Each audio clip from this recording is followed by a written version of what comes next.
بسم الله الرحمن الرحيم. الحمد لله رب العالمين، والصلاة والسلام على أشرف المرسلين على سيدنا محمد وعلى آله وأصحابه ومن تبعهم بإحسان إلى يوم الدين.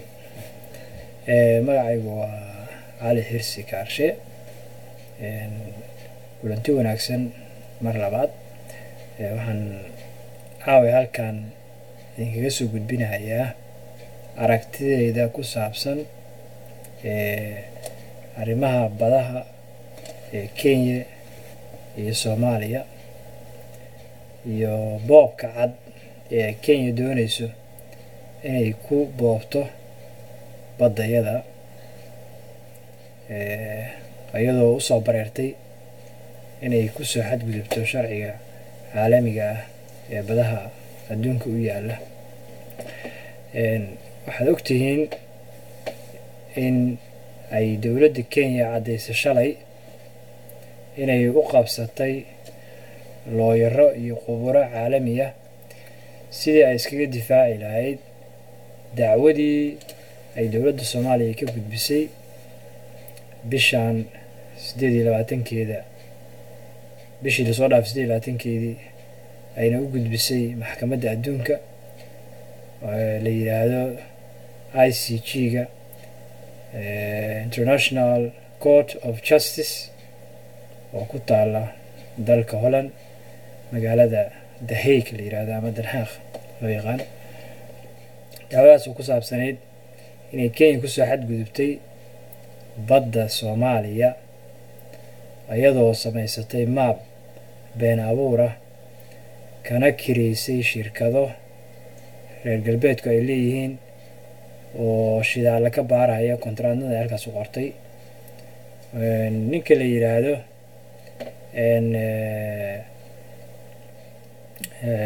Professor Mugao oo ah Githu Mugao oo ah xeer ilaaliyaha guud ee qaranka Kenya ayaa shalay cadeeyay inay sameeyeen koox garyaqaano ah oo iskugu jira Kenyaan iyo khubaro caalami ah oo sharciyada badaha wax ka yaqaan looyarana ah si ay u difaacaan dacwadii ay Soomaaliya ka gudbisay kadib markii ay baarlamaanka Soomaaliya diideen inay ansixiyaan heshiiskii is-afgaradka ay ku sheegeen caloosho shaqaystayaashii Soomaaliyeed ay saxiixeen 2011 kuwaas oo ay ka mid ahaayeen dadkii markaas wasiirka xiriirka caalamiga Cabdiraxmaan Shakuur iyo ninka la yiraahdo ninka hadda laga dhigay safiirka Soomaaliya in Cabdirashiid dowladdiisa ay ka mid ahayd. raggaas oo ah rag qarandumisa rag maxaa la yiraahdaa dambiilayaal waaweyn ah, khiyaano qaranna galay, ayna habboon tahay in lala xisaabtamo oo la soo qabto oo maxkamad caalamiya iyo mid maxaa la yiraahdaa loo kala oo dalka Soomaaliya la saaro laguna qaado inay galeen khiyaano qaran iyagoo dhul Soomaaliyeed oo aan shaki ku jirin oo aan muran ku jirin geliyay muran iyo shaki iyo inay yiraahdaan dal kale waxaanu is-afgarad ka gaarnay xuduudaha badaha yaga iyadoo Soomaaliya ay xornimada qaadatay 3 sano ka hor dowladda Kenya oo ku jirtay gacan gumeysi. Soomaaliya oo taariikh ku leh caalamka, taariikh islaamiya leh, taariikh leh ilaa iyo boqortooyinkii maxaa la yiraahdaa Cismaaniyiinta ilaa iyo Cumaaniyiintii oo dalkeeda iyo dadkeeda taariikh weyn ay leeyihiin oo ah dad jira oo nation jira weligeed halkaas ku beernaa oo Ilaahay ku beeray, iyo Kenya oo la isku soo dad la isku keenay oo qabiilo laga soo gooyay qaar Uganda, qaarna Tanzania, qaarna maxaa la yiraahdaa laga keenay Central Africa iyo Soomaaliya inta la soo googooyay iyo dadkii koostiga ah oo Islaamka ah oo Ingiriisku ka sameeyay dad la isku soo dhoobay. Soomaaliya oo taariikh dheer leh oo soo jireen leh oo weligeed dhulkeeda deganeed buugaag badan iyo history badan laga hayo in hadda la soo hunguriyeysto ay maaragtay u sahleen inay hadda intay waxa xariiqdaan ay dacwo adduunka geeyaan oo yiraahdaan badan dhulkan anaga iskale arrintaas ayadoo ay weliba sheegeen wasiiradda arrimaha dibadda ay sheegtay in Kenya ay danaynayso inay dowladda Soomaaliya la hadasho oo ay ka naxsan yihiin dacwadii Soomaaliya ay ka gudbisay maxaa yeelay wax sharci ah oo ay ku doodayaan markii caalamka la tago xeerarka adduunka iyo badahana loo laabto ayaan jirin Soomaaliyana 1967 ayay badeeda dhulka Soomaaliya kamid ah la yiraahdo EEZ-ka exclusive economic zone ka la yiraahdo 67 ayay ka dhigatay 200 oo mayl badeed ayay ka dhigatay waxaana si loo difaaco sharci loo sameeyay 10 September 1972 sharcigaas oo la yiraahdo Law 37 ama sharciga 37 xeerka badaha Soomaaliya maanta oo muddo 40 sano ku dhawaad laga joogo inaan hadda niraahno dib baan u cabirina dhulkayga arrintaas waxay keentay ama ay keenaysaa inay tahay mid aan la aqbali karin lana yeeni doonin marka waxaan ku talin lahaa aniga marka ugu horeysa madaxda Soomaaliyeedna fariin halkan uga diri lahaa ugu horeeyo madaxweynaha qaranka Soomaaliyeed mudane Xasan Sheekh Maxamuud oo aan aad iyo aad ugu amaanahay una taageersanahay in hadii diblomaasiyaddii ay Kenya garan weysay darisnimadii ay tixgelin weysay xadgudubkeedina uu batay ayna arrimaha Soomaaliya faraha kala bixi weysay in caalamka uu ku dacweeyo arrintaas aad u taageersanahay waxaan kula talinayaa in uusan aqbalin in badda Soomaaliya uu kala hadlo madaxda Kenya shirka dhici doona dhawaan shirka madaxda adduunka isku tagi doonto magaalada New York sida ay sheegtay wasiiradda arrimaha dibadda ee Kenya gabadha la yiraahdo Amina asal ahaan Soomaalida ah inay balansan yihiin labada madaxweyne inkastoo oo wasiirka arrimaha dibadda Soomaaliya mudane Bayle uu yiri arrintaas lama socono idaacadaha baana kala kulanay laakiin uu cadeeyay wada hadal ay diyaar u yihiin in la galaan arrintaas wada hadalka waa arrin keenaysa inay Kenya ay dib u dhigato kuna andacooto inay Soomaaliya iyo Kenya ka wada hadlayaan arrimaha muranka badaha maxkamadda adduunkuna ay arrintaas hakiso si waqtigu loogu dheereeyo dadka Soomaaliyeed ilaa inta ay ka gaarayso danaheeda ama ay Soomaaliya u sii qasayso ama ay maaragtay u raadinayso madax kale oo ayaga arrimahooda u fududeeya sidii kuwii hore oo kaleba marka waxaan kula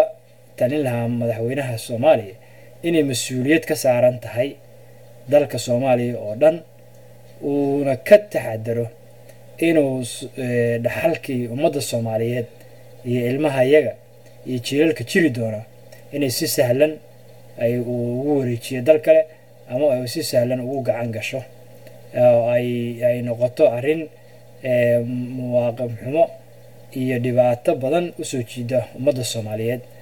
arrinta hadda Kenya ay ku doodayso haddii sida ay maabka u dhigato loo ansixiyo waxay noqonaysaa inay Muqdisho ay u jirsato 640 iyo xoogaa kiiloomitir dhinaca badda ay Kenya yeelato ayay noqonaysaa oo Kismaayo iyo Marka iyo dhulkaas dhan la soo dhaafaa cabirka markii sida ayada ay u jeexatay ay samaysto waxyaalaha Kenya ku doodayso waxa kamid ah jasiiradda Pemba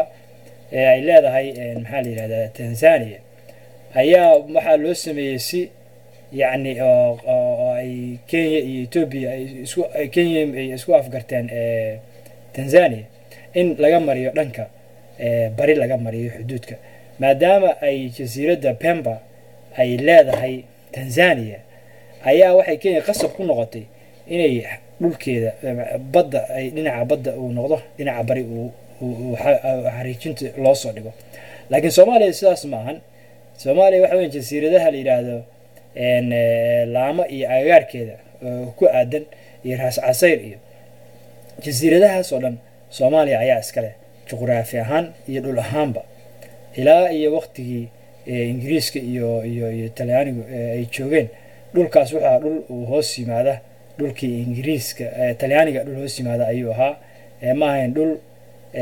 hoostaga markaas ingiriiska oo haystay maxaa la yidhaahdaa isheegeen kenya haystay marka meesha ay xariiqinta usoo dhigeen koonfur ay usoo keliya bari ay usoo jeediyeen ma ahan xariiqintu waxay u socotaa koonfur bari ayay u socotaa waddankana waxaa laga cabirayaa dhulka xuduudda ah dhul ahaan ay xuduudda ka leeyihiin ayay badaha cabirkooduna ka bilaabanayaan sida xeerarka caalamiga uu qabo inkasta oo dhulka soomaaliya iyo kenya u dhexeeya uusan xuduudka u yaallaa xaq ahayn laakiin hadda waxay noqonaysaa yacni in sidaas lagu kala baxo oo maadaama waqtigan hadda la joogo soomaaliya ay tahay waddan iska tabar yar oo dowlad xoog la aan lahayn laakiin soomaaliya weli maysan dhimanin waxay leedahay dadkeedii ayaa u jooga waxay leedahay maxaa la yidhahdaa dad aqoon-yahanaha oo ku filan ayay leedahay madax bay leedahay dowlad hadda la aqoonsaya oo rasmiya ayay leedahay mana aqbalayno in dhul gaarahaya 648 kilomitr in maaragtay ishag oo aan bixino oo aan maaragtay si ku bixino si sahlan in dhulkayga aan ku dhiibno dhulkaas macnaha isku dar ahaantiisa waa dhul ka weyn qaaradda dhulka xorta ayuu ka weynaanayaa haddii ay kenya qaadato waa dhul shidaal badan iyo khayraad badan oo ku jiro waa dhul maaragtay kalluun tiro badan oo adduunka kalluunka badaha africa ugu badan uu ku jiro mana ahan yacni dhul si sahlan lagu qaadan karo waxaan oran lahaa marka madaxda soomaaliyeed inay ka taxadaraan ka feejignaadaan dhulkooda inay ku bixiyaan si sahlan dalalka yacni kenya waxyaalaha ay hadda ku andacoonaysa laba wadanoo waxaan nahay walaala laba wadanoo waxaan nahay darisa haddaan laba wadanoo wadan oo darisa nahay laba wadanoo walaala haddaan nahay waa inaan isku tixgelinaa dhulalka iyo cirka iyo baddaba xuduudaha iyaga inaanaan isku soo xadgudbin mana ahan yacni arrintaas arrin saxa ma ahan waa arrin soomaalida lagu beer jilicsanayo amisom baa ku jirnaa iyo al-shabaab baan idinkala diriraynaa iyo soomaaliya dowladdeeda waa caawinaynaa iyo waxaas ma aha wax dhul lagu qaato mana aha wax laga aqbali karo amisom danaheeday ugu jirtaa kenya dhulka soomaaliya xadgudub bay kusoo gashay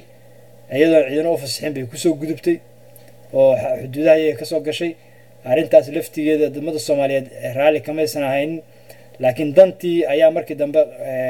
dadkii madaxda markaas ahaa ku qasabtay inay iska ogolaadaan wax aan maaragtay loo dulqaadan karin oo ummadda soomaaliyeedna aysan raalli ka ahayn taas laftigeeda oo ah mid u baahan in xisaabteeda dib loo celiyo oo xisaabteeda maaragtay ii sheegaan mar labaad laga wada fariisto maxaa yeelay dhul dalkaagii iyo baddaadii rabo boob ku ah oo weerar ku ah inuu haddana yidhaahdo waxaan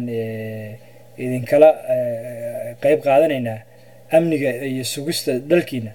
waa arrin mustaxiila oo aan la qaadan karin oo la garan karo inay kenya danaheeda u joogto inay ku ilaashato dhulkaas oo ay shidaal ka baaranayso badda soomaaliya iyadoo shirkado ganacsi oo yurubiyaana ay ka kiraysay arrintaas waa arrintaan kula dardaarmahayo madaxda soomaaliyeed inaysan kenyaanka kala hadlin dhulka iyaga xorta ah inaysan gorgortan ka gelin inaysan marnaba dacwadaas joojin in ay u qabsato looyaro caalamiya sida ay kenya u qabsatay inay u qabsato quburo caalamiya inay wax alla waxay ahayso ay ku bixiso inay difaacato dhulkaas maxaa yeele waa hanti qaran waa dhul ilaahayna siiyey waa dhulkayagii waa baddayadii mana ahan mid la bixin kara maaha haddii maanta badda la qaato berrina jubbooyinka ayaa la qaadanhaya waxaa la yidhahdaa arrin isku daba xigto weeye waxaan kale oo aan maxaa dadka soomaaliyeed ee qurbaha jooga iyo kuwa gudaha joogaba aan kula dardaarmahayaa inay arrintaas ka dhiidhiyaan inay mudaharaadyo ka dhigaan inay midoobaan inay dadka soomaaliya markii hadda madaxweynuhu uu tago maxaa la yidhaahdaa new york uu tago ama uu dibadaha usoo baxo ku mudaharaadahay gobolaysiga iyo qabyaaladaysiga iyo waxyaalo aan macno lahayn maalin walba u taagan qabowga iyo qoraxda oo ku qaylinaya madaxda soomaaliyeed inay u istaagaan dhulkooda oo ay difaacdaan oo ay mudaharaadyo waaweyn dhigaan oo ay un-ka hortiisa ka mudaharaadaan oo ay maxkamadda adduunka horteeda ka mudaharaadaan oo dalalka lagu tuhunsan yahay inay dhulka soomaaliya boobaan oo ay sharci darradaas ku qaataan oo ay shidaalada uga baarayaan oo ay ka mid tahay dalka Norway uu ka mid yahay oo kale in lagu mudaharaado Soomaalida joogto ku mudaharaadaan madaxdooda loo gudbiyo dhulkayga iyo dadkayga inay boob ku yihiin la tuso dhulkaasna uu yahay dhul Soomaaliyeed baddaasna ay Soomaaliya leedahay xadgudubna ay tahay in shirkado aan Soomaaliya ka haysanin sharci iyo ogolaansho aan ka haysan inay shidaal ka baartaan oo ay ku xadgudbaan ay xadgudub tahay ayna tahay arrin maaragtay isheeg dhac iyo boob cad oo loo jeedo Soomaaliduna ay xaq u leedahay in dhulkeeda difaacato oo ay meel walba ay joogaan u istaagaan khaasatan dadka jooga dalka Holland ama Netherland waa inay mudaharaad dhigaan waa inay dacwad u gudbiyaan maxkamadda adduunka tagaan waa inay danaha horteeda tagaan asbuuca soo socda waxaa kulmaya maxaa la yiraahdaa maxkamadda adduunka iyo guddigan ka socda Kenya iskugu jira Kenyaanka iyo quburada maxaa la yiraahdaa caalamiga ee looyarada ah ay dawladda Kenya qabsatay ayaa waxay kulmi doonaan